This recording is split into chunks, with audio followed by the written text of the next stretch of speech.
அவர்களுக்கும் அப்படியே செய்தார்கள். தம் மகனை மதிப்பார்கள் என்று அவர் நினைத்துக் கொண்டு அவரை இறுதியாக அவர்களிடம் அனுப்பினார். அம்மகனை கண்டபோது தோட்ட தொழிலாளர்கள், இவன்தான் சொத்துக்கு உரியவன், வாருங்கள் நாம் இவனை கொன்று போடுவோம், அப்போது இவன் சொத்து நமக்கு கிடைக்கும் என்று தங்களிடையே பேசிக் கொண்டார்கள். பின்பு அவர்கள் அவரை பிடித்து திராட்சை தோட்டத்திற்கு வெளியே தள்ளி கொண்டு போனார்கள். எனவே திராட்சை தோட்ட உரிமையாளர் வரும்போது அத்தொழிலாளர்களை என்ன செய்வார் என இயேசு கேட்டார்.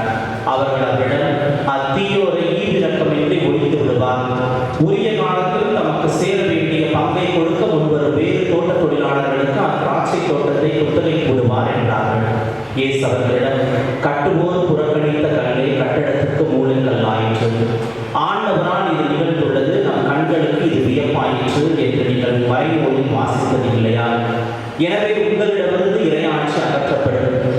இறையாட்சிக்கு ஏற்ற முறையில் செயல்படும் ஒரு மக்களிடத்தான் அதற்கு உட்படுவார் என உறுதியாக உங்களுக்கு சொல்கிறேன்.